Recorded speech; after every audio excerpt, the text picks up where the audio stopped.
Muito boa tarde, seja bem-vindo a mais um episódio do Calça Suja Podcast, o podcast do mercado imobiliário, comigo, Wagner Nogueira e meu amigo Antônio Souza. E hoje, Wagner, isso você aí. sabe que eu estava aqui pensando num negócio interessante hoje, Wagner? Eu tive recentemente lá em Manaus, Sim. e no encontro de dois grandes rios, Rio Negro e Solimões. E aqui em São Paulo nós temos 3 rios. É verdade. E um deles está aqui, o Júlio, e Isso aí. nosso convidado especial de hoje. Isso aí, Né? seja muito bem-vindo, Júlio. Obrigado, Wagner. Obrigado, Souza. É isso. Agradeço o convite, fiquei muito honrado pelo convite. Estou aqui para esclarecer um pouco sobre a fiscalização do CRES São Paulo, falar um pouco sobre o mercado e colaborar com a categoria de uma forma geral. Muito importante. É isso aí. Hoje a gente fala muito sobre a atuação do corretor de imóveis e hoje a gente vai falar sobre a fiscalização dessa atividade, né? Como o corretor deve atuar aí no segmento, não é isso? E o quão importante é a fiscalização, né? Para a nossa profissão, de uma forma geral, né? E eu vou fazer uma breve leitura aqui do currículo do Júlio César Rios Fernandes, que ele é bacharel em Direito, formado em Gestão de Segurança Pública pela Escola Superior de Sargentos da Polícia Militar do Estado de São Paulo, corretor de imóveis e chefe do Departamento de Fiscalização do CRES São Paulo. Realmente, Júlio, seja muito bem-vindo. É um prazer enorme ter você aqui com a gente. Agradeço. Isso aí. Júlio, para a gente começar, a gente falar um pouquinho sobre a atividade, né, a fiscalização do CRES. A gente entende como fundamental essa atividade porque nos preserva, né? Eu acho que todo corretor de bem tem na fiscalização um sentimento positivo e saber que pode contar com a fiscalização para que a gente tenha cada vez mais bons profissionais, né, inseridos no mercado. E aí eu vejo também que muitas vezes não só o corretor, porque eu acredito que o corretor seja a pessoa que mais aciona, porque ele é o principal interessado, né? Sem dúvida. Isso aí. Que a atividade seja fiscalizada, mas a população de modo geral, né? Como que o cidadão pode solicitar a fiscalização para o CRES, para fiscalizar algum prédio, algum corretor ou algum pseudo-corretor diante da atividade imobiliária?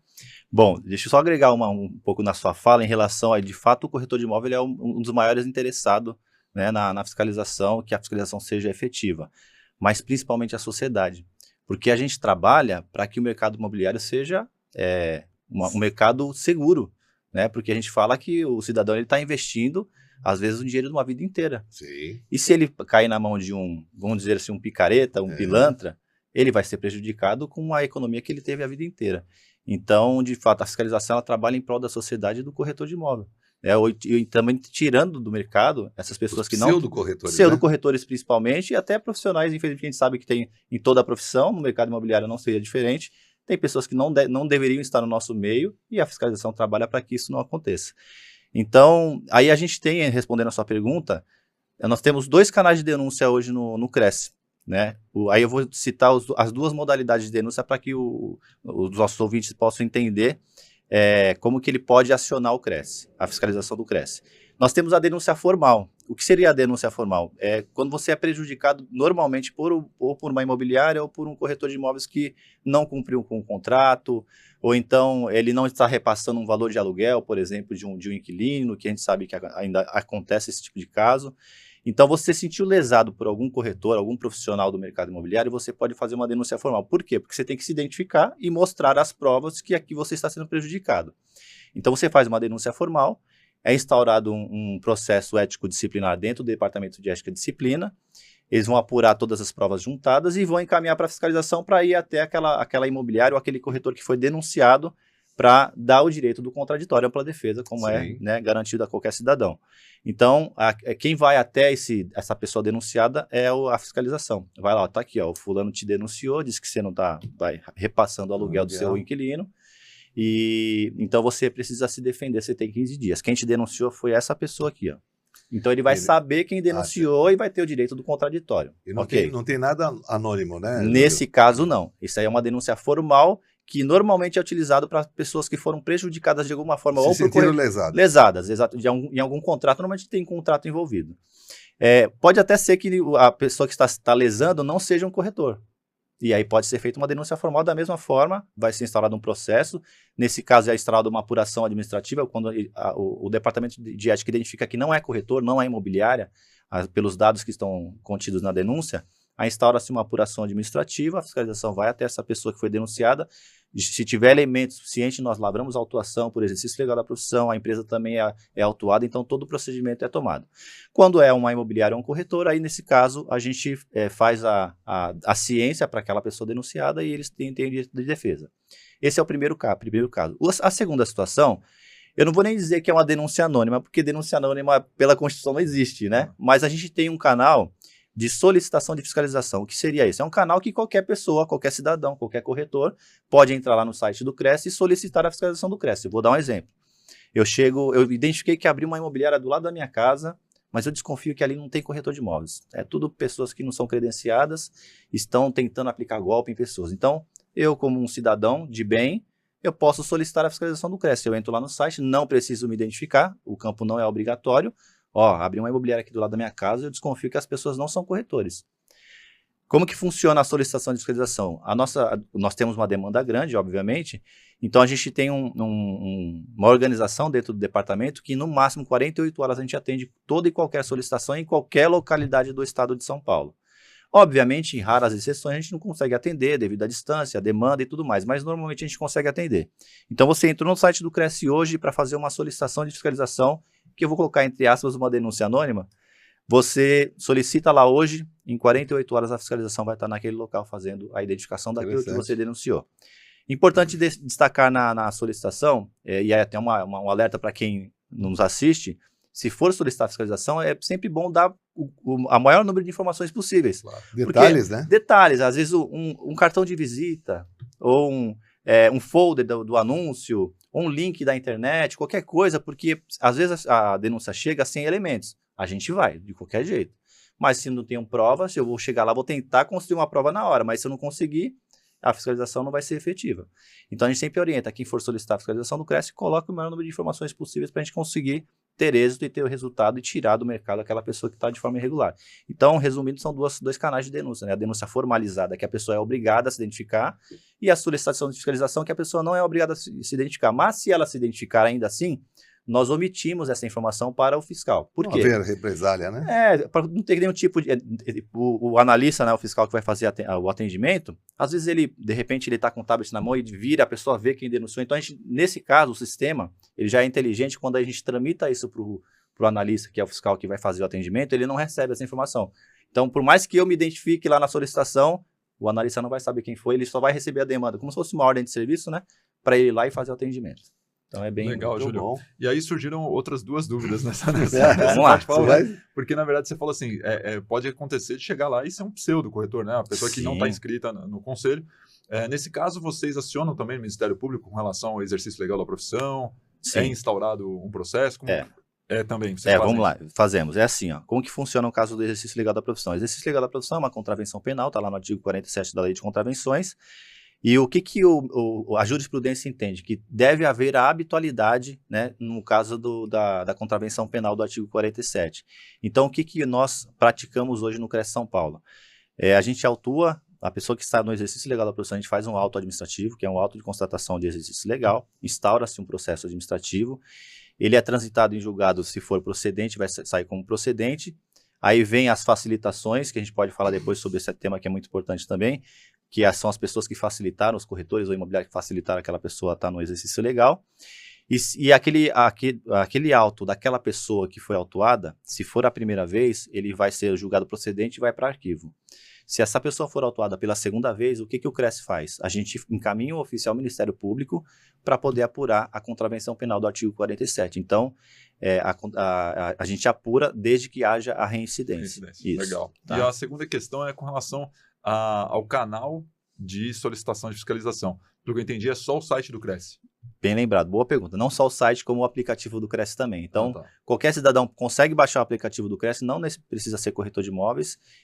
Baixando ele na página inicial, ele já consegue fazer também a solicitação. Ele consegue fazer a denúncia e a solicitação pelo site e pelo aplicativo.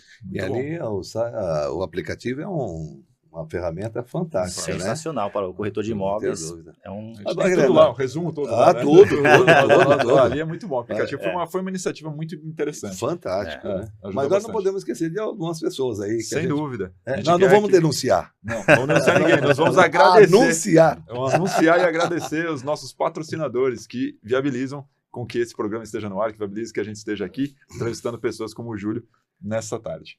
É isso aí. Souza, quem são eles? Então vamos lá, estamos aqui aguardando, aí vem lá, vamos lá.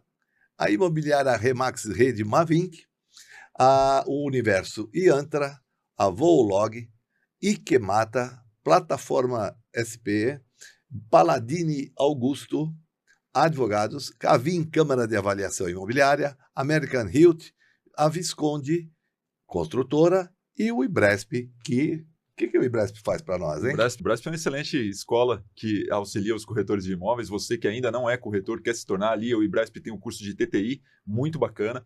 E também tem os cursos já para quem é corretor de imóveis. Curso de avaliação, curso de documentação, Isso dia a dia mesmo. do corretor, uma série de coisas. Né? E o que eles vão ganhar?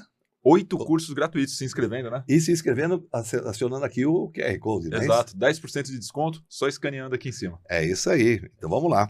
Mas, Júlio, dando continuidade nessa nosso excelente bate-papo aqui, informativo total, é aquilo que a gente apresenta para os nossos internautas, e claro, os corretores, é muito importante que saibamos disso, até porque nós temos um corpo de delegados do Cresce. E sempre tem uma brincadeirinha, né? Nós que somos delegados, o Wagner também, aqui da Zona Sul. Então aí o pessoal, chegou o delegado do Cresce. Eu falo, mando prender e mando soltar. Mas não é essa, lógico, a finalidade. E, lógico, também a fiscalização da categoria, ela tem até uma denominação diferenciada, até mesmo para que se entenda perfeitamente o que vem a ser, né? Então, hoje o fiscal, ele tem a função de ser um analista de conformidade, que é tudo isso que você acabou de falar, né? E hoje, nós temos quantos analistas de conformidade atuando e aproveitando já na sequência, né, para que você possa explanar perfeitamente, nós conversávamos da centralização desses analistas, né? Sim. Você comentou aqui um pouquinho antes que estão descentralizadas. Muito importante isso. Sim. Bom, Souza, hoje nós temos um total de 99 analistas de conformidade que estão espalhados pelo estado de São Paulo. Um pouco mais da metade estão aqui na capital. A outra metade fica espalhada nas delegacias, que nós temos 22 delegacias hoje no estado de São Paulo. E o pessoal que fica na capital, a gente fez uma descentralização da fiscalização, porque no passado eles ficavam todo aqui na Zona Sul.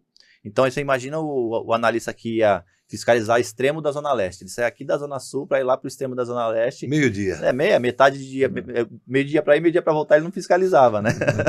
Então, mas tinha muitos casos assim. E aí, o que a gente fez? A gente fez uma descentralização, a gente fez um estudo de pontos estratégicos aqui na capital e contratamos estacionamentos e parcerias com algumas prefeituras também, com bombeiro, e onde a gente estaciona as viaturas nesses locais e o analista chega de manhã, assume o serviço naquele local, já dentro da região onde ele atua, e aí ele ganha tempo, né? Ele já está ali no local, não precisa fazer deslocamento longo, então a gente consegue ter uma efetividade maior, uma produção maior aí de fiscalização e para proteger a nossa sociedade. Muito bom, muito legal, bom, muito aí, bacana. né? E você falando sobre viaturas, eu vi que a gente que está no mercado há um bom tempo e a gente acompanhou a troca das frotas, né, das viaturas, a gente percebeu que houve uma mudança recentemente, a descaracterização, né? Sim. Teve um propósito, por que foi essa mudança? Alguns propósitos, eu diria, né? A fiscalização, tanto é que o próprio nome de fiscal não é mais fiscal, é analista de conformidade. Porque a palavra fiscal, ela é muito pesada, né? Eu sempre digo, quando eu faço alguma apresentação sobre fiscalização, que ninguém gosta de ser fiscalizado. Ninguém sente prazer em ser fiscalizado. Porque a fiscalização nada mais é do que uma pessoa apontando para você os seus erros, né? Quando você é abordado pela polícia, o policial quer ver se tem alguma coisa errada. A fiscalização é a mesma coisa. Então, assim como ninguém gosta de ser abordado pela polícia, e eu fui policial, eu falo com propriedade, as pessoas também não gostam de ser fiscalizadas. Então, para tirar essa imagem da palavra fiscalização ou fiscal, mudou-se a nomenclatura para analista de conformidade. Então, até porque o propósito da fiscalização do analista é verificar as conformidades se ele está de acordo, né? Se ele está, né, de acordo com aquilo que determina a legislação. Então, mudou-se a nomenclatura E aí também, com esse mesmo propósito de não causar esse impacto, a viatura do CRES, vocês lembram como que era caracterizada? Sim, Muita gente achava que era a Polícia Federal, né? Parecia bastante, até pelas cores, porque né? era Dourado, preto e dourado, então muita gente confundia. E muitas pessoas se incomodavam com a fiscalização também. E você imagina uma situação seguinte, você está no seu escritório, né? Tudo regular, e para um carro da fiscalização na porta do seu escritório. Polícia Federal. Aí muita gente que não conhece vai achar que é a polícia, pô, aquele cara deve estar tudo errado. Então, foi pensado em vários fatores, e mais um fator importante que foi pensado, em algumas situações, a fiscalização precisa do elemento surpresa. Claro.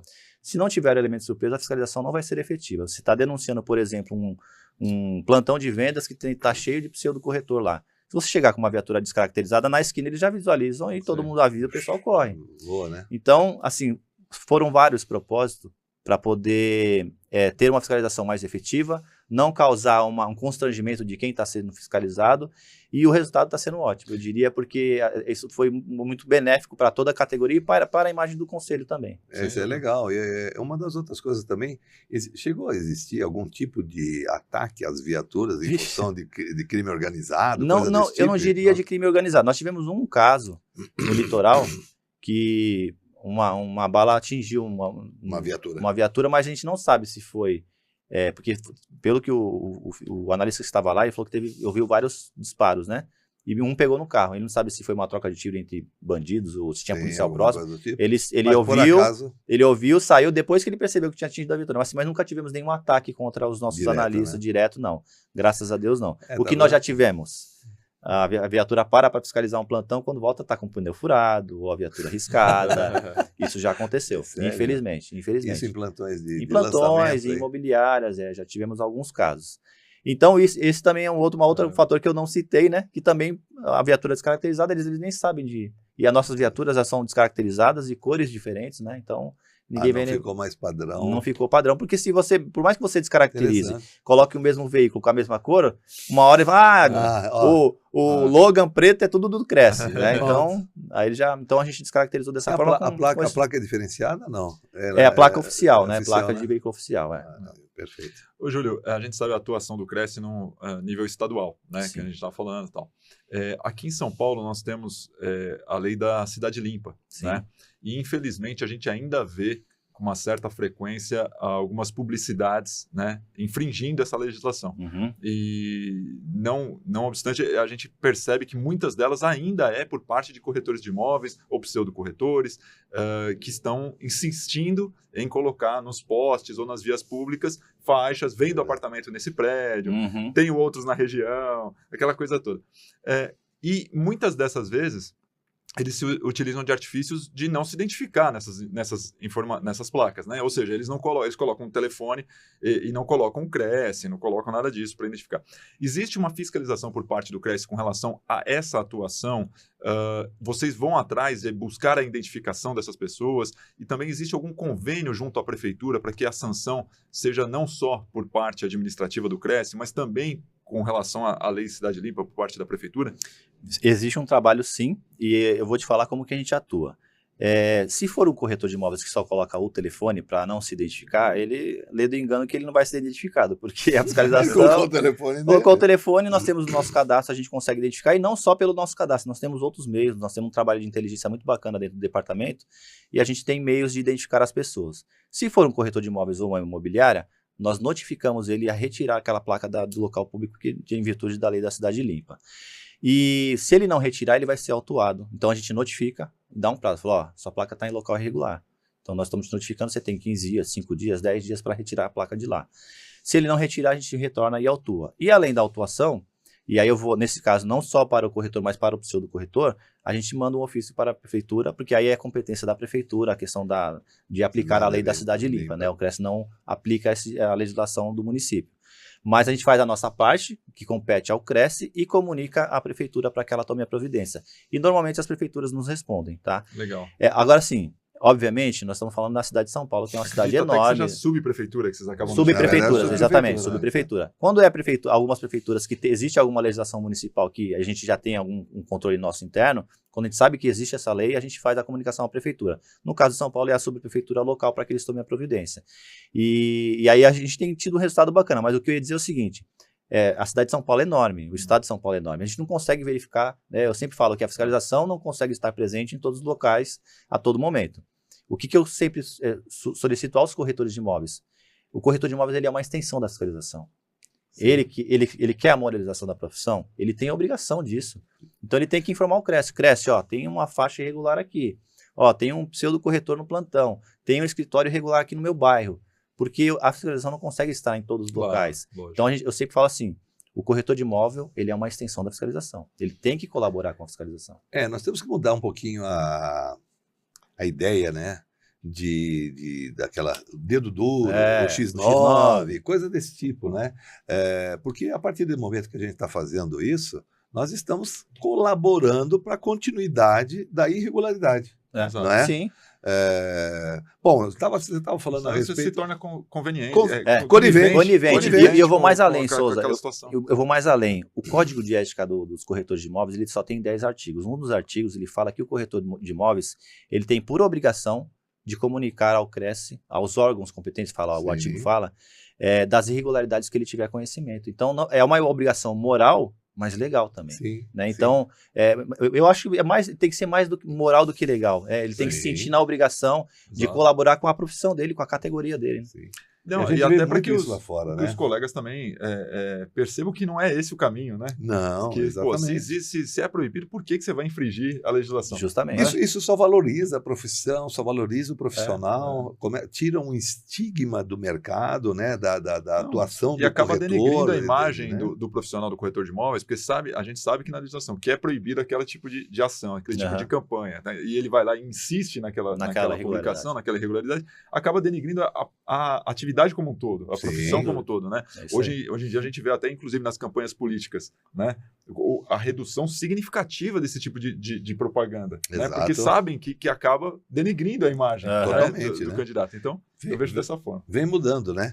Eu vou aproveitar esse momento também, aproveitar que o Júlio está aqui, e com certeza o nosso presidente também, com certeza vai assistir, porque ele dá apoio muito grande a todos os profissionais que estão ao lado dele, não é? Sem dúvida. Nós atuamos aqui na Zona Sul, Júlio. Então, quando nós falamos daqui, por exemplo, de Interlagos para lá, naquela região ali, nós estamos falando de uma área de proteção de mananciais e coisas desse tipo, né?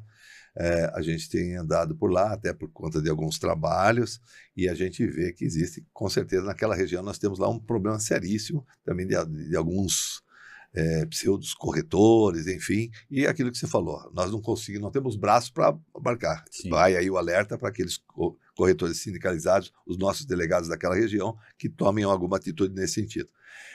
Seria interessante, e aí é uma das coisas que eu sempre parei para pensar, quando a gente fala de meio ambiente, sustentabilidade, alguma coisa do tipo, seria interessante, e aí eu lanço isso daqui para que, de repente, o nosso presidente também nos ouça e assista, de nós termos lá um selo de conformidade. Então, eu sou corretor, sindicalizado Cresce, tem uma faixa, um selo verde, eu não comercializo imóvel irregular. Ou até mesmo dentro de manancial, coisa desse tipo, né? Não temos nenhum projeto nesse sentido, mas eu acho a sugestão muito válida, sem dúvida. Tudo que vier para poder somar para a categoria e moralizar, eu sempre falo, a gente tem que brigar, lutar, os corretores de imóveis têm que lutar para moralizar a categoria dele. E isso seria uma forma de mostrar que ele é um cara que está cumprindo com a legislação, não quer prejudicar o meio ambiente, ele quer trabalhar de forma regular, e um selo, de repente, seria uma boa sugestão. Né? Se o nosso presidente estiver nos ouvindo, a sugestão já está dada. Já está dada, né? Não, na verdade é assim, aquela credibilidade, depois você chega no lugar, bom, esse ambiente aqui é certificado. É certificado, é seguro. Né? Acho que é uma forma de... Eu me lembrei até do nosso portal hoje, quando você entra no portal imobiliário do Cresce, está lá, 20 mil corretores fiscalizados, né? Ou seja, são pessoas que estão regulares, que estão lá no nosso portal. Seria mais ou menos, por analogia, mais ou menos isso daí, né? Legal. E dentro da fiscalização, aproveitando já que o Wagner tocou no assunto de placas, existe uma fiscalização das autorizações de venda, de locação, de comercialização de uma forma geral. Existe. E como é que funciona isso aí? É uma informação para os nossos internautas. Existe sim. A gente recebe muita denúncia nesse sentido. O fulano colocou uma placa no imóvel e não tem autorização do proprietário. Ou então colocou uma placa no imóvel e está sem o número do Cresce. Então, quando chega esse tipo de solicitação, a gente vai até o imóvel, fotografa, o analista vai até lá, fotografa, constitui aquela prova, vai até aquele profissional e notifica ele. Para que ele apresente a autorização de intermediação do proprietário, assinada pelo proprietário. Porque isso é muito comum, né? No passado, a gente fazia de um número maior ainda. A gente batia de porta, tipo, rua por rua da região, né? O analista ele tinha um período que ele fazia isso, só que o número é enorme. Imagina. Então, a gente só ia fazer só isso, né? Então, a gente acaba trabalhando mais direcionado nos casos que tem algum indício de irregularidade. Então, a gente vai até aquele local, como eu disse, né, faz todo o trabalho no local, depois vai até o profissional e notifica ele. Se for uma placa de um pseudo-corretor, a prova está constituída, a gente vai lá, fotografa, pega o pseudo-corretor e autua ele. É isso aí. Ótimo. Tá aí o recado dado, tenha autorização. Isso aí é muito importante, até porque é para a própria segurança do corretor, ele tem uma prova, né, que se de repente tiver algum problema na negociação, ele tem uma prova constituída ali que o proprietário autorizou ele, né? É importante. Júlio, eu estou no mercado há um pouco mais de 20 anos, o Souza eu acredito que um pouquinho mais. O dobro. E uma coisa que eu vejo que é recorrente, cara, uma insatisfação dos corretores com quem a gente atua e tal, e muito também de frustração, é quando você se depara com situações onde o proprietário te relata que quem auxiliou ele na venda foi o porteiro, ou foi o zelador, ou foi alguém que já tem uma atividade, já é remunerado pelaquela atividade que ele desempenha, e ele está atuando, muitas vezes, como algum intermediador.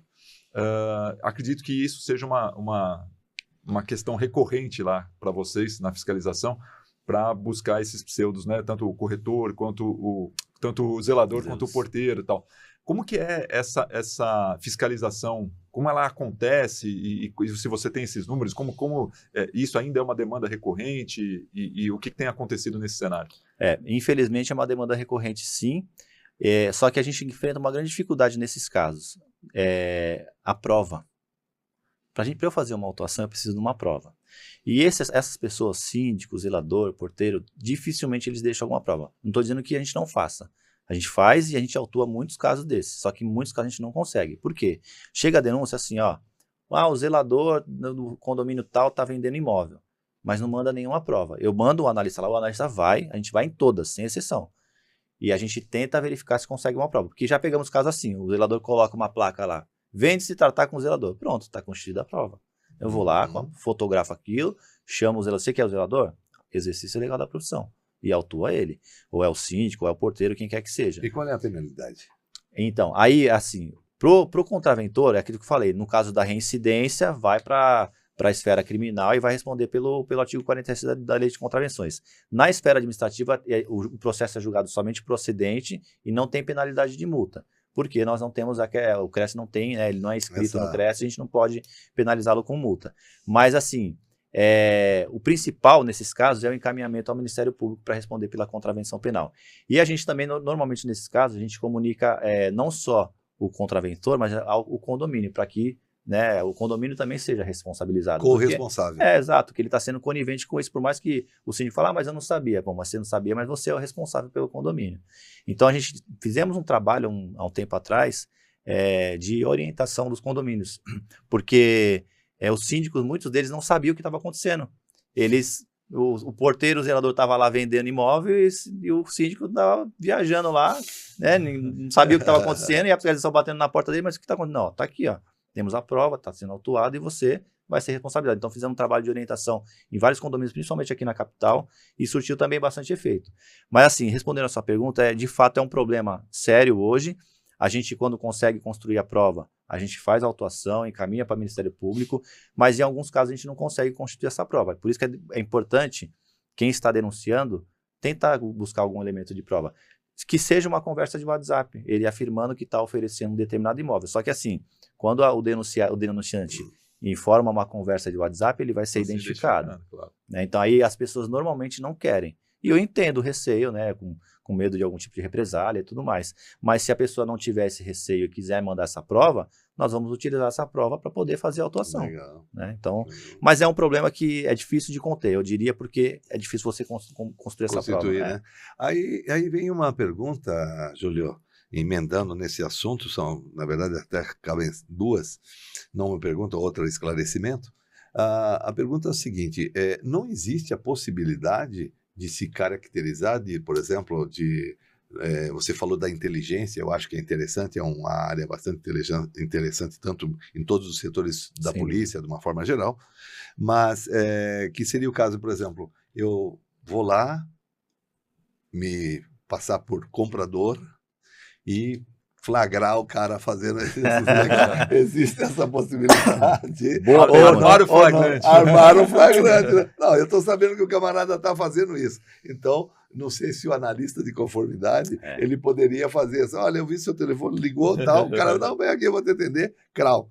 Olha, Souza, seria excelente se eu pudesse fazer isso. Se o analista pudesse fazer isso. Mas aí, a gente vai estar incorrendo num crime, né? Que está lá no Código Penal. Eu não vou lembrar o artigo, mas é falsa identidade, né? A gente se passar por uma pessoa que não é. Eu não vou lembrar exatamente o texto do artigo, mas está no Código Penal. E isso eu falo muito também nas minhas apresentações, porque a gente recebe muito esse tipo de demanda. Ah, é só o fiscal ir lá e falar que ele está interessado no imóvel que ele vai oferecer. Infelizmente, e eu falo infelizmente mesmo, porque seria excelente se a gente pudesse fazer isso. Nossa, a gente ia pegar todo mundo. Porque quem está vendendo quer vender. Claro. E se chegar um cliente, ele vai oferecer. Mas, infelizmente, nós não podemos. Agora, sim, o que eu sempre falo? O analista não pode fazer isso, mas se você teve uma conversa com a pessoa e ele te ofereceu, e você não precisa passar por cliente. Você tá vendendo, o WhatsApp? Trocou o WhatsApp. Você está vendendo um imóvel no condomínio? Tá? Tô. Pronto, printou, manda para o Cresce, a gente manda para a gente. É uma possibilidade. Agora, o analista, ou o próprio analista não pode fazer isso. Ele não tem essa... ele vai estar cometendo um crime e colocando em risco aí a... Claro, na verdade, a ideia, eu já sabia. Mas era para provocar, para que você pudesse dizer aí para os nossos internautas e ficar claro toda essa E foi boa a sua pergunta, porque a gente recebe muito isso. Diariamente. É só o... Porque às vezes a gente fala, a gente faz a fiscalização, não consegue nada, o cara... Pô, mas vocês vieram aqui, não fizeram nada, não pegou a pessoa. É só vocês se passarem para o cliente que ele vai oferecer. Mas vai, não podemos, né? É verdade, verdade. Isso é muito importante. Júlio, a gente sabe que o Cresce tem uma tabela referencial de cobrança de honorários para diversas atividades que o corretor desempenha, né? Então, seja uma avaliação de imóvel, seja uma intermediação de uma locação, de uma venda e tal. Mas ainda tem uma boa parte da categoria que entende que a tabela não é referencial, né? Que é uma tabela taxativa. Né? Obrigatória. Então, obrigatória. Então é importante a gente até esclarecer que é uma tabela referencial. Né? Então, assim como outros órgãos, né? Assim como outras categorias, a gente pode citar aí ou a medicina, ou próprio os advogados, ou a OAB, ela tem uma tabela referencial. Um habeas corpus está lá na tabela, sei lá, R$1.000. Aí você contrata um advogado que vai te cobrar 5 e outro que vai te cobrar 500. Né? Aquilo é uma referência. Sim. Então, com o Cresce não é diferente. Então, nós temos lá uma referência com relação aos honorários de intermediação, por exemplo. Mas quando o corretor ele atua de uma forma muito divergente do que se pratica no mercado, não estou nem falando da tabela do Cresce, mas do que se pratica em média no mercado. Certo. Então, a gente tem lá, por uma base, a média em São Paulo de 6% de honorários. E, de repente, a gente tem um corretor praticando lá 0,5%, né? Ou 20%. Sim. Né? Nesse sentido, o Cresce pode autuá-lo também por cobrança assim, muito fora da realidade. Fora da realidade? Pode. É assim, até pouco tempo atrás, como a grande maioria dos corretores sabem, a tabela era obrigatória. Sim. Aí era taxativo, né? Não cumpriu a tabela, estava sujeito ao código de ética, a gente ia lá e fazia a autuação. Hoje não podemos mais. Porém, nós temos casos, e aí é possível, como exemplos que você citou, o cara foi lá e cobrou 0,5% numa venda de um imóvel. Poxa, mas 0,5% ele está fazendo o quê? O que ele está fazendo com outro corretor? Uma concorrência desleal. Total. E está lá no código de ética. Concorrência desleal. Mas tem que alguém, nesses casos, se sentir lesado. Então, você foi lá e ofertou para o cliente 0,5%. Ele ofertou 6%. Aí ele ficou sabendo que você ofertou 0,5%. Falei, peraí, aí você está me prejudicando. Fatalmente você vai levar esse negócio. Ele vai te denunciar. Isso é possível. E aí vai ser instaurado o código, um processo ético disciplinar e pode ser penalizado. Legal. Sem dúvida nenhuma. Então existe essa possibilidade sim. Embora a tabela seja referencial, o que não ninguém pode exigir uma tabela como era antigamente, porém, se alguém se sentir lesado, pode denunciar ao Cresce e o Cresce vai instaurar o processo ético disciplinar. Maravilha. É possível. A gente tem falado de código penal, código de ética, a gente tem falado muita coisa nesse sentido. E o nosso programa, Júlio, ele tem um quadro que ele fala dica imobiliária. A gente sempre procura trazer nesse quadro alguma coisa para o corretor que os internautas acabam nos perguntando durante a semana ou trazendo as suas dúvidas, e você que está nos assistindo tem uma dúvida, quer que a gente tire as suas dúvidas nesse quadro, não esqueça de mandar no contato@calçasuja.com.br ou aqui no Instagram também, no @calçasuja. Você vai lá e manda um direct para nós, tá bom? Você que está curtindo, não esquece de clicar no sininho aqui no YouTube para ser notificado de todos os vídeos aqui. Toda terça-feira nós estamos ao vivo aqui. Hoje é gravado. Mas o quadro hoje, a gente vai falar um pouco sobre... Então, a gente sempre traz alguma cláusula de um contrato, traz alguma coisa com relação à atividade do corretor. E hoje, nosso quadro Dica Imobiliária vai falar um pouco sobre o Código Civil. Né? A gente está falando aqui sobre a atuação do corretor de imóveis. Então, a gente sabe que do 722 ao 729 lá no Código Civil são os artigos que tratam da corretagem de uma forma geral. E eu trouxe aqui hoje o 723, que fala que o corretor é obrigado a executar a mediação com diligência e prudência e a prestar ao cliente espontaneamente todas as informações sobre o andamento do negócio. Aí no parágrafo único fala o seguinte: sob pena de responder por perdas e danos, o corretor prestará ao cliente todos os esclarecimentos acerca da segurança ou do risco do negócio, das alterações de valores e de outros fatores que possam influir nos resultados da incumbência.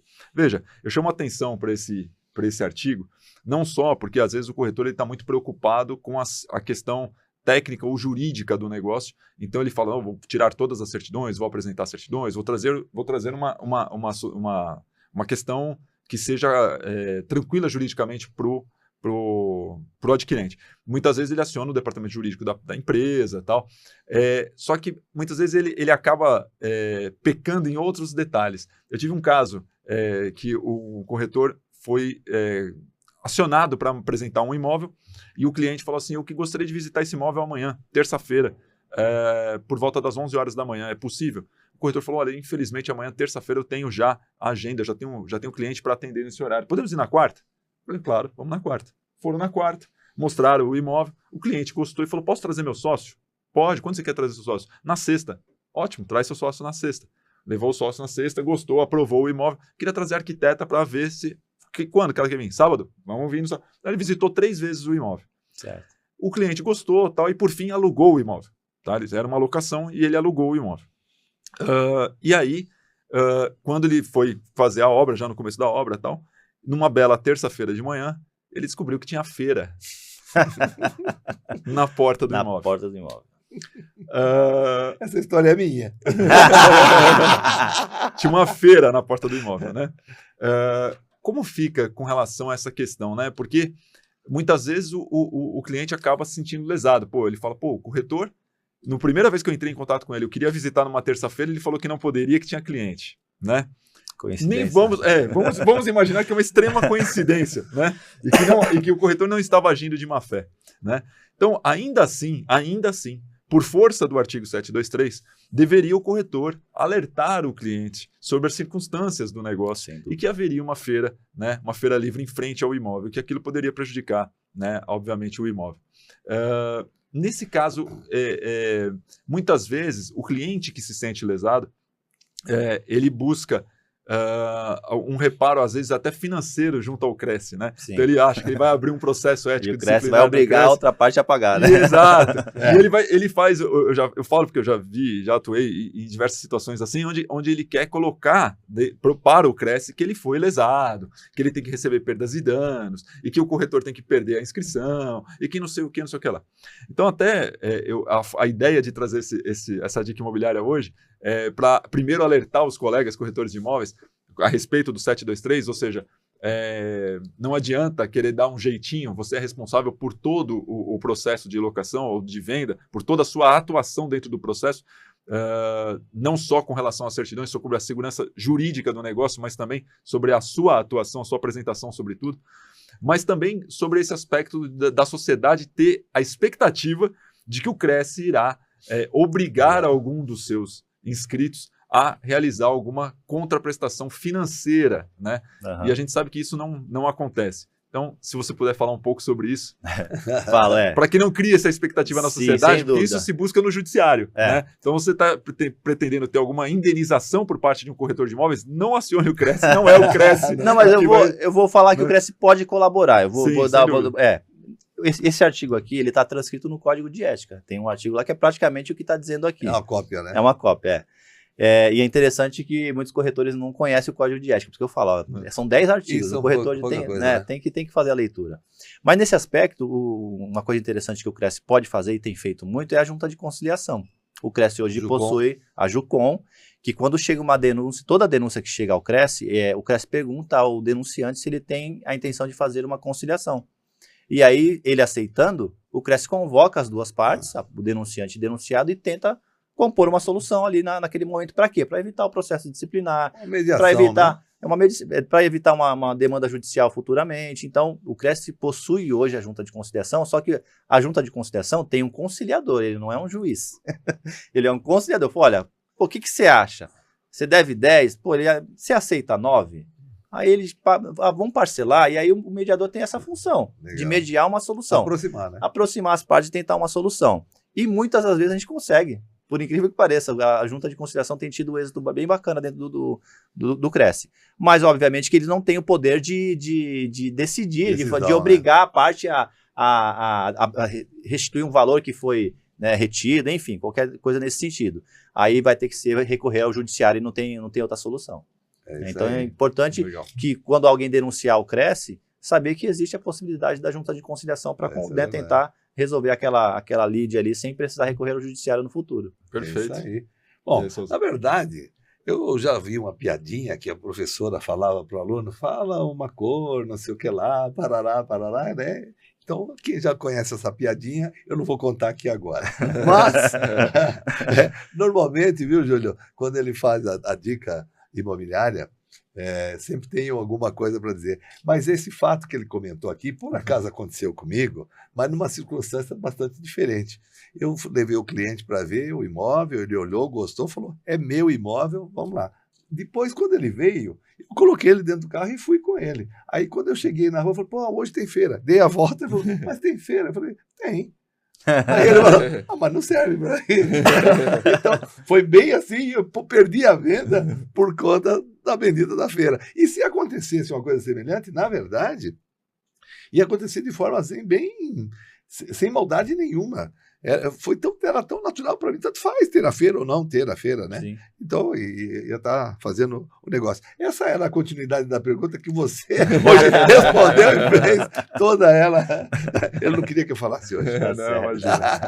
Então, esse foi o quadro Dica Imobiliária. Se você tem a sua dúvida, você quer, manda para nós. Não esquece lá no @calçasuja, manda lá no inbox, lá no invite, que a gente vai responder. É isso aí. Mas lá, Júlio, você veja só, o Calça Suja ele vem com a iminência de trazer uma experiência, a nossa experiência, o Wagner falou aqui, de 20 anos de mercado, aí somado um pouquinho mais comigo, então a nossa experiência, junto com a sua experiência hoje já de bom tempo dentro do Cresce, vivendo esse lado que é um outro lado que poucos conhecem, né? Então acho que é o momento exato para que todos acompanhem e saibam o quão importante é esse trabalho exercido sobre o comando do Júlio. E nós contamos aqui algumas experiências interessantes, coisas assim de tipo quase igual essa daqui da feira, né? Você tem alguma situação que seja assim, meio cômico, inusitada, ou de saia justa, mas tem uma que sempre, né, marca, fala assim, poxa, né, você, aconteceu esse, né, alguma coisa. Olha, assim. Obviamente que eu não posso citar nomes, nem vou me não. Sem citar nomes, só não, nós já enfrentamos algumas situações inusitadas em plantão de vendas. Por quê? Plantão de vendas, principalmente aqui na capital de São Paulo, a gente, né, vocês que estão no mercado, vocês sabem, quem é do mercado sabe disso. Principalmente lançamentos em 100, 200, 300 corretores no plantão. Então, quando tem plantão de lançamento ou denúncia que está tendo muita recorrência de pseudo-corretor, a gente monta uma operação e vai com uma equipe grande para poder fazer uma fiscalização bem feita, né? Dar uma abordagem bacana. E nós já pegamos alguns casos, e eu vou citar um que eu presenciei, inclusive, que a gente entrou no plantão, né? Abordamos todo mundo, pegamos algumas pessoas irregulares e tal, e estava tudo sob controle já, né? Entramos lá no decorado, tá tudo certo, tal, não tinha ninguém. E eu tô lá, o pessoal fazendo documento, todo mundo terminando o expediente, passou uma moça do meu lado e falou assim, tem gente embaixo da cama. Aí ela passou e falou, Aí eu, será? Não é possível. A gente foi no decorado, pô. Né? Eu não vou acreditar que... Aí eu, por desencargo, chamei um gerente do plantão. Falei, olha, vamos comigo ali no decorado? Aí ele, vamos. Aí ele entrou comigo no decorado. Aí eu, posso olhar aqui embaixo? Ele, pode, pô. Aí eu, quando eu levantei o lençol assim, tinha um cara de terno, só não tava de gravata, né? Tava de terno, camisa social, deitado embaixo da cama. Porque tava irregular. Tava irregular. Aí não pegou ninguém saindo do armário, né? Não, do armário não. Mas tava embaixo da cama, deitado lá e saiu de lá todo desconcertado. Mas essa é só uma, tem outras também parecidas aí, enfim. Mas essa foi porque eu presenciei, né? Eu ouço isso diariamente dos analistas, mas essa aí eu presenciei, porque eu tava no plantão no dia. E aí o rapaz saiu todo desconcertado, falou, desculpa, não, tem que pedir desculpa, só não precisava você ter feito isso, né? Você não vai sair daqui preso, né? Não precisa, enfim. Agora, aproveitando isso daqui, também vai uma dica, porque eu acredito, claro, que o pessoal já tá se acostumando aí com calça suja, com todas essas dicas, informações. Esse pessoal que está distribuindo panfleto na porta da padaria, no semáforo, no posto de gasolina. Como é que funciona essa situação? Eu sei, tive algumas informações que também existe alguma coisa errada nisso tudo. Você diz da panfletagem, do próprio corretor está fazendo uma panfletagem, isso mais junto à própria prefeitura, né? Então, isso aí vai envolver a questão de lei municipal, né? Sim. Algumas prefeituras não permitem a panfletagem, e aí, se o CRES pegar um corretor fazendo isso, chegar alguma denúncia e a gente identificar, a gente vai tomar as providências, porque assim, o corretor que comete uma infração administrativa ou criminal no âmbito da atuação da sua profissão, ele pode responder ao processo ético disciplinar. E se a gente identificar isso, a gente vai instaurar um processo, faz a autuação e ele vai responder pelo código de ética lá, pela irregularidade que ele cometeu. O que nós presenciamos muito no caso de panfletagem é corretor que contrata um panfleteiro mesmo, isso é muito comum. Agora, se eu pegar uma pessoa dessa panfletando na rua, na visão da fiscalização do CRES, não tem o que a gente fazer, porque ele normalmente é um rapazinho jovem, um adolescente lá que está recebendo uns R$50 por dia para poder panfletar no semáforo. Agora, se o corretor responsável por isso, a gente consegue identificar que ele cometeu uma infração, ele vai ser autuado fatalmente. Tá. Júlio, você tem a ideia de mais ou menos quantas fiscalizações o CRES realiza por mês? Eu vou te falar por ano. Aí a gente divide por 12. No ano passado, nós realizamos 69 mil diligências de fiscalização em todo o estado de São Paulo. Divide por 2 aqui. E eu vou te falar os números já desse ano, que já estão quase acabando o ano de dezembro, né? Ou o ano de 2024. Já estava em 82 mil diligências. Meu Deus. No começo desse mês. Então nem pega o 69, já pega o 82. No anterior era 5.750 por mês. Por mês. Agora 80 aí? 89? Dividido. Vai dar isso. 12, nós estamos falando de 7.416 7 mil. Dividido na 30, por né? 30. Porque é 22. Né? Normalmente é de segunda a sexta, mas tem eventuais. Nós estamos falando de 337 diligências por dia. Você imagina. Eu me arrisco a dizer que o CRES São Paulo é um dos órgãos... 45 unidades trabalhando em São Paulo? Não, com viaturas? Sim, aproximadamente. Aproximadamente isso. Então, você imagina... A gente está falando de quase... 8 diligências de cada analista dia. Por dia. Você imagina, a gente eu me arrisco a dizer que o CRES São Paulo é um dos órgãos que mais fiscaliza no Brasil. Porque... acredito que sim. Sim. Esses números... Não, é um número assim... 8 por dia. E o pessoal... Cada fiscal. Cada analista. E a gente considera a diligência... endereços visitados, imobiliária, plantão. Visitado, conversado, autuado, relatório. Por mais que ele tenha feito 10 autuações, a gente considera uma diligência. Se foi no mesmo endereço, é uma diligência. Então, essas 89 mil, mais ou menos, que a gente vai bater no final desse ano... depois elas se multiplicam de acordo com as irregularidades. Se eu for falar aqui de auto de constatação, está dando mais de 150 mil autos de constatação por ano. Né? Exercício legal da profissão. Nós temos, no ano passado, foram mais de 2 mil autuações no ano todo. Esse ano já está batendo quase 3 mil autuações. E eu falo esse número de exercício legal Quando eu falo de exercício legal e auto de infração, eu não falo com orgulho os números, porque eu sempre digo o seguinte, o meu desejo é chegar um dia e falar que eu não autorei ninguém. Claro. Né? Porque aí isso quer dizer que a gente está fazendo uma fiscalização bem feita, uma orientação bem feita, que o CRES está levando informação para os corretores, para o mercado de uma forma geral, para que não tenha pseudo-corretor no mercado. Então eu não falo esse número com orgulho, mas esse ano já bateu quase 3 mil autuações de exercício legal. Muito interessante. E uma coisa interessante, se vocês me permitem falar, as infrações disciplinares que nós temos hoje, no ano passado foram quase 20 mil autos de infração contra corretoras imobiliárias por diversas irregularidades, mas metade dessas autuações é de facilitação do exercício legal da profissão, ou seja, corretores de imóveis e imobiliárias que colocam no seu ambiente de trabalho pessoas não credenciadas. Porque quando a gente fala de autuação de exercício legal, hoje, a gente autua aquele pseudo-corretor, mas quem facilitou aquele corretor estar ali vai responder disciplinarmente.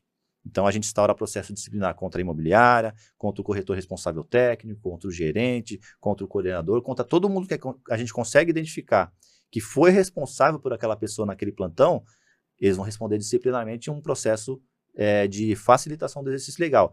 E metade das nossas autuações hoje é de facilitação. Ou seja, quem está colocando essas pessoas irregulares no mercado são os próprios corretores. Então, é por isso que eu falo, a gente tem que repensar isso, porque são números que preocupam, tipo, a gente está trabalhando para diminuir esse número, mas ele tem crescido. Né? Existe eu já ouvi algumas vezes, e acho que aqui também seria exatamente o momento, né, de fazer alguns esclarecimentos, Júlio, que alguns corretores, alguns caras, poxa, o CRES só fiscaliza eu que sou corretor, que estou certinho, tudo em ordem. Você deve ter ouvido isso, com certeza. Então eu acho que é importante nesse momento até para você esclarecer, até porque a gente também tem essas mesmas respostas. Sim, a gente recebe. Sim. Nós como delegado. Normal, faz parte do trabalho. Auto de constatação, tá tudo em ordem. Não é? Quem está regular não tem o que temer, né? Mas não é uma verdade isso não, sabe? Porque nós temos, obviamente, que a gente fiscaliza os inscritos e a gente tem a obrigação de fiscalizar, a própria lei nos obriga a isso, mas o nosso foco não são os inscritos, né? O nosso foco é os inscritos que, não, na verdade, aqueles mal profissionais, né, que estão no mercado, que às vezes são inscritos, e os pseudocorretores. Esse é o nosso foco principal. Tanto como eu disse, nós temos um departamento, um setor de inteligência dentro do departamento que a gente identifica anúncios, principalmente hoje em dia, o mercado está nas redes sociais, está no site, está nos portais imobiliários, então nós temos um trabalho de inteligência dentro do departamento que identifica diariamente anúncios de pessoas que não são inscritas e a gente junta aquelas provas e aí as provas das redes sociais são muito consistentes, né? A gente consegue ter um elemento forte para poder fazer a autuação, manda para o fiscal vai lá e faz a autuação. Então nós temos esse trabalho sim, mas não podemos deixar de fiscalizar os inscritos, né? E o que eu sempre falo é o seguinte, isso é importante também eu falar, hoje a fiscalização do CRES, ela é muito orientativa. Por que eu falo isso? Todas as irregularidades que o CRES identificar de um inscrito, a gente primeiro notifica, para depois autuar. O que seria uma notificação? Eu notifico e te dou um prazo. Vamos lá. Né? Eu identifiquei que você fez um anúncio no seu Facebook e não colocou o número do seu CRES. Eu vou te dar uma notificação, ô Wagner, você tem 15 dias para colocar o número do seu CRES no Facebook ou no Instagram. Você colocou, essa notificação nem processo vira. Ela é arquivada automaticamente dentro do departamento de fiscalização. Então a gente sempre dá a oportunidade ao inscrito se regularizar. O corretor tem que entender que o CRES está do lado dele. Que a fiscalização está trabalhando do lado dele. Se eu estou te orientando a colocar o número do seu CRES porque é obrigatório, e não é porque é obrigatório porque o CRES quer, porque está na legislação e a legislação teve um propósito. Para que tem que ter o número do CRES nos seus anúncios? Para o cliente saber com o que ele está lidando, para ele poder entrar lá no site e ver se de fato você é corretor de imóveis. É uma segurança para a sociedade. Então o corretor tem que entender que toda e qualquer irregularidade que nós identificamos hoje, nós notificamos e damos um prazo. Se ele regularizar, aquilo lá arquiva, nem processo vira. A única exceção é a facilitação do exercício legal, porque aí não tem como eu notificar para você regularizar uma pessoa que já foi autuada. Então eu cheguei lá no seu escritório, tem um pseudo-corretor, eu vou autuar ele e depois de transitar e julgar do processo dele, a sua imobiliária e o responsável técnico vão responder pela facilitação do exercício legal. É isso aí, ótimo. E o que a gente falou, trazer segurança para o negócio. Segurança, né? E falar para quem está nos assistindo, você quer fazer um negócio seguro, um negócio de primeira? Não perca o Cronos Alto da Boa Vista, né, Souza? Esse é um excelente empreendimento que a gente tem ali na região do Alto da Boa Vista. ali pertinho da Unisa, pertinho do Mercadão, do Santo Mercado, do Shopping Alto da Boa Vista. Gostaria de te convidar para assistir esse videozinho agora. O tempo é igual para todos nós. Cada minuto conta para agarrar uma oportunidade. E todo segundo é decisivo quando precisamos viver o que realmente importa. É hora de você conhecer Cronos Alto da Boa Vista. Menos preocupações com o trajeto e mais tempo para caminhar a pé. Um lugar a 0 minuto de uma área de lazer exclusiva no rooftop.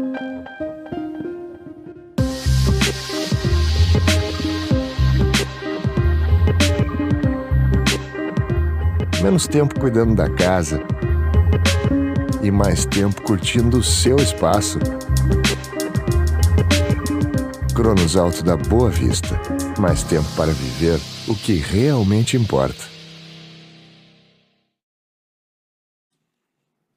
É isso aí. Você curtiu esse vídeo? Não deixa de ir lá conhecer o plantão de vendas, tá? Ali na rua Isabel Schmidt, número 411, um excelente empreendimento com lazer no rooftop, piscina com borda infinita. Vale muito a pena você ir lá conhecer. 1 e 2 dormitórios, as últimas unidades sendo vendidas agora. Não é isso, Souza? É isso aí. Se você escorregou na entrada, você cai dentro da estação do metrô. É isso aí. Ó, lugar pertíssimo. E só corretores credenciados lá. Sem Com certeza. Tem que ser, né? É isso aí, Tem que ser. importante. Legal. Casa de ferreiro não pode ser de Não espeto é? de madeira, né? É isso aí. Eu ia fazer uma outra pergunta, já falando sempre de fiscalização, e um dos contatos que tive recentemente com o Júlio, e foi muito interessante, inclusive que abriu algumas portas também em função disso. Gostaria que você falasse um pouquinho do Visita Segura. Ah, bacana. Visita Segura. O Visita Segura é um projeto bem interessante criado pelo Cresce. Não sei se alguns corretores vão lembrar do livro de registro de corretores que o Cresce fornecia para os condomínios, né? Preencher lá na portaria. Esse projeto foi iniciado lá em 2009, no final de 2009, o presidente Viana teve a ideia de criar esse livro, porque na época tiveram noticiado na imprensa vários casos de pessoas que se passavam por corretores de imóveis, adentravam nos condomínios, faziam estrago, assalto e tudo mais. E aí o presidente teve a ideia de criar esse livro com o propósito de fornecer esse livro ao condomínio, para que o condomínio, toda vez que alguém chegasse na porta do condomínio, se identificasse como corretor de imóveis e com os clientes, né, o porteiro era obrigado a colocar lá, pedir a identificação do corretor e anotar no livro. Pois bem, esse livro foi um sucesso. Nós fizemos a entrega de mais de 40 mil livros. Olha o número, mais de 40 mil. E era entregado porta a porta. Porta a porta. Me lembro disso. Os analistas e... Eu te mandava uma mensagem pro Renzo. Sim. Manda o livro. Manda o livro. Qual o nome do zelador, o nome do síndico, o endereço. E aí o analista ia na porta do condomínio, fazia a entrega, fazia toda a orientação, para que os condomínios tivessem essa segurança. E isso foi um sucesso, foram mais de 40 mil livros. E aí, a gente, no ano de 2022, a pandemia começou em 2020, né? No ano de 2020, no começo do ano, os livros estavam acabando, o estoque nosso estava zerando. E aí eu falei para o presidente, para o diretor, e falei, a gente precisa fazer uma aquisição nova de livros para poder entregar nos condomínios. Isso foi em março de 2020. O que aconteceu em março de 2020? Pandemia. Cara, para todo mundo, fecha todo mundo para casa, e agora? E aí, em mais uma ideia brilhante do presidente, ele chamou a equipe toda lá, falou, a gente vai desenvolver agora um sistema para substituir o livro, com o mesmo propósito de fazer a identificação. Aí, abrindo um parênteses interessante, na época do livro, era uma segurança para o condomínio, mas para o corretor. Olha que interessante que aconteceu. Muitos casos, o corretor foi no condomínio, identificou a sua entrada com seus clientes, e aí a gente sabe que isso infelizmente acontece no mercado. Depois que o corretor saiu do condomínio, o cliente fez contato direto com o proprietário, deixou o corretor de lá e fecharam o negócio. E o corretor ficou a ver navios lá, né? Mas tivemos inúmeros casos de que o corretor registrou a visita no livro. Que legal. Olha que maravilha. Quando ele tomou, entre aspas, o chapéu do cliente, ele solicitou ao Cresce uma certidão. O que a gente fazia? Mandava um analista até o condomínio, fotografava o livro, fazia uma certidão do Cresce de que aquela visita ocorreu com aquele corretor, com aqueles clientes, entregava a certidão na mão do corretor. 100% dos casos foi honorário ganho na justiça. 100%. Porque tinha uma prova consistente de que a visita ocorreu, de que quem apresentou o imóvel foi aquele corretor. E acho que essa é a maior dica da importância do Visita Segura. Sem dúvida. E aí, E hoje digital. hoje digital. E aí, continuando. Então, em 2020 teve esse problema da pandemia, e aí veio a ideia de criar o sistema Visita Segura com o propósito de substituir o livro. E aí a gente, foram mais de um ano trabalhando no desenvolvimento dessa ferramenta e criou-se o Visita Segura. O Visita Segura nada mais é do que o livro de forma digital. Então, o condomínio ele consegue se cadastrar, e qualquer condomínio consegue fazer isso de forma gratuita, é importante ressaltar.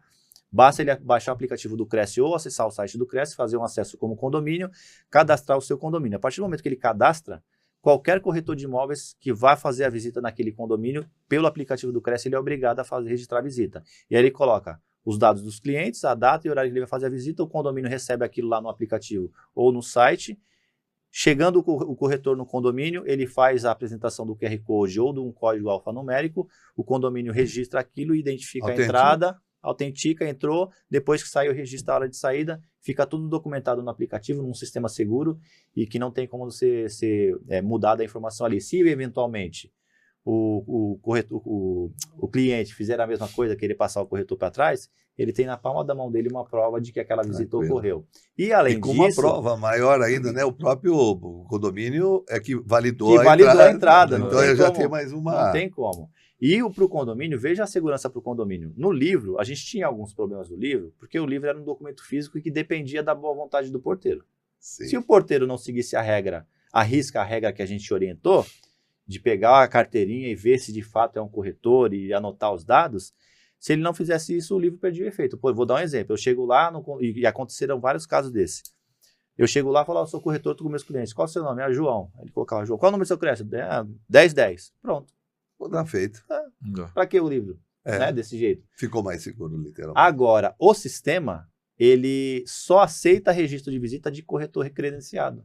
E regular. Irregular. E eu vou mais além. Aí eu já recebi muitas perguntas assim, Júlio, mas eu posso agendar a visita e mandar o meu funcionário que não é corretor lá. Falo, tenta pra você ver, sabe o que vai acontecer? Chegar na porta do condomínio, quando o condomínio abrir o registro daquela visita, aparece a foto do corretor. Então não adianta você mandar outro lá, porque ele vai olhar a foto. O sistema apresenta para o condomínio a foto do corretor. Sim. Todos os dados dos clientes, todos os dados não, né? O primeiro nome do cliente, os 3 primeiros dígitos do CPF, o nome completo do corretor e o número do CRES dele e a foto dele. Então, o condomínio vai lá, é você mesmo, o cliente é o João, Maria, José, tá, pode entrar. Então, ficou seguro para o condomínio, ficou seguro para o corretor e todo mundo saiu ganhando. Muito bom. Além do que, no livro, eu lembro muito que alguns corretores meus reclamavam, que falavam, eu vou lá, preencho o livro e tal, muitas vezes, né, eu passo tal, e eu coloco o número do apartamento que eu estou indo visitar. Fica todos os registros de todos os apartamentos visitados ali. E aí, o outro corretor da concorrência ia lá, pegava o livro, fazia levantamento. Captação de imóvel. No livro. Olha aí. E aí, por conta disso, o que eles começaram a fazer? Falavam que iam num outro apartamento. Eu falei, isso é errado, isso é burrice sua, porque se você fala que vai num outro, depois vendem esse, você fala, como é que você vai falar que você mostrou aquele? Você não tem a prova. Exato. Entendeu? Deixa eu ver, eu não tinha pensado nesse detalhe. Olha a malandragem, né? No sistema não tem como, porque você só tem acesso... mais um benefício do sistema. Mais um benefício. Você tem acesso somente às suas visitas. Brasil não é para mandar. Brasil não é para mandar. Não, o sistema Visita Segura, ele veio assim e está ganhando uma força muito grande e a gente está implementando melhorias nele, né? Porque tem condomínio, hoje o sistema ele depende única e exclusivamente do condomínio. Se o condomínio não se cadastrar, ele não vai funcionar. E a gente já está em desenvolvimento, já está em fase final, eu diria, de que não vai ser necessário mais o condomínio se cadastrar. Ele se cadastra se ele quiser. Como que vai funcionar? Porque nós já tivemos casos que a gente chegou no condomínio e falou, tem um sistema gratuito para sua segurança. O condomínio falou, não quero. Eu já tenho o meu controle próprio, eu não quero esse sistema. E não aceitaram, e a gente não pode obrigar. Agora, nós estamos desenvolvendo uma melhoria que, se o condomínio se recusar, e eu sou corretor, tenho um imóvel naquele condomínio, mas o condomínio não quer cadastrar no Visita Segura. Então, o próprio corretor vai conseguir fazer o agendamento da visita pelo aplicativo e quem vai validar essa visita é o proprietário. Então, eu vou lá, registro a visita, o proprietário recebe um comunicado por e-mail, clica no link, autorizo, valida a visita e aí o condomínio vai liberar a entrada dele. Mas já está registrado no sistema que a visita ocorreu, Também validado pelo proprietário. Garante, inclusive, Garante que o próprio proprietário está Isso é dizendo, ótimo. ó, a visita realmente eu levei o ocorreu, Wagner para ver o apartamento. é isso. Isso é bom. Entendeu? Legal. E isso, por um lado é bom também para o corretor, ele mostrar serviço pro proprietário, né? Falar, ó, tô levando o cliente toda hora lá, ele tá recebendo as notificações e aprovando as visitas. Legal. Então, isso pro corretor também é um benefício. Ganho. Né? Júlio, bom. foi ótimo o nosso bate-papo, Nossa. muito enriquecedor, eu acredito que muito esclarecedor para os nossos internautas, eu acredito que certamente eles vão ter agora uma nova visão a respeito do conselho, da atuação, da fiscalização, né, dos agentes de conformidades, e queria te agradecer mais uma vez por disponibilizar seu tempo de vir aqui bater esse papo conosco, e falar que passa rápido, né? Nossa, olha, acho que nós ficaríamos aqui Ixi, tinha bastante umas assunto. 3 horas Coisa, aí, mas isso não vai faltar oportunidade para uma segunda etapa, Júlio. E, Wagner, No nosso outro no estúdio, né? outro estúdio, hoje- claro, hoje nós estamos hoje aqui. estamos em outro estúdio. Outro estúdio. E eu diria que hoje, praticamente, quase que o nome do nosso podcast de hoje é Dica Imobiliária. Porque foi totalmente Foi dica muito imobiliária, bacana, né? foi muito Além bacana. daquela normal. Muito obrigado pela sua visita, obrigado por ter aceitado o convite. No início do programa nós falamos, eu falei lá do encontro das águas Dos nos rios. rios Negro e Solimões, mas aqui, por que eu falei isso do Rios? Lógico que é uma brincadeira, com muito respeito, até porque eu tenho amizade com os dois irmãos deles, que também estiveram no Cresce, tanto o Marco quanto o Carlos, né? Que são nossos amigos, parceiros, sempre que possível. Eu levo um abraço para o Carlos, Com certeza. porque o Marcos está aqui, Tá a aqui, gente tá tá com a próximo, gente, né? né? Fala mais, A né? gente está sempre aí. É. Obrigado mesmo, seja sempre muito bem-vindo e estamos aqui de porta aberta para você. Isso aí. Bom, Souza, eu agradeço o convite, o Wagner pelo convite também. Fiquei muito feliz, honrado e espero ter levado informação para os corretores. Deixo aqui o recado para os nossos colegas corretores de imóveis, tenham a fiscalização como parceiro, tenham o Cresce como parceiro. Vamos tirar aquela imagem de que a fiscalização vai lá só para prejudicar, e não é a nossa intenção. Como eu disse, a gente tem sempre uma orientação para levar, e uma coisa que eu não falei aqui, muito importante, os analistas nossos são todos treinados e orientados para levar qualquer tipo de informação sobre aplicativo. Quem recebeu fiscalização recentemente vai saber o que eu estou dizendo. O analista vai lá e fala sobre aplicativo, fala sobre portal, fala sobre os cursos que o Cresce oferece, não vai lá só para fiscalizar. Então, tenha o corretor, o analista como um parceiro, como um colega de trabalho, e tenha o Cresce como um parceiro também. Então, sempre que receber a fiscalização, nos receba bem, que a gente vai levar a informação para todo mundo. E eu quero aqui ser testemunha do que você está acabando de dizer, porque um analista passou no meu escritório há pouco tempo atrás e ele queria me orientar como utilizar o aplicativo. Aí eu falei assim, isso daqui não é assim? E comecei a mostrar. Você já sabe. Olha, aqui você pode fazer, eu sei, aqui, olha, tal. Bacana. Não era esnobar, mas na verdade era dizer para ele que também faça utilização, acho que é muito importante, a nossa carteirinha digital, Sim, a gente tem chega, muitos benefícios. validade que a gente tem em qualquer órgão é interessante. Não é isso? É isso aí. Gente, muito obrigado você que nos acompanhou até agora. Quero deixar o convite aqui para você estar conosco toda terça-feira, 18h30, aqui no Calça Suja Podcast, o podcast do mercado imobiliário. Não perca, Calça Suja, toda terça.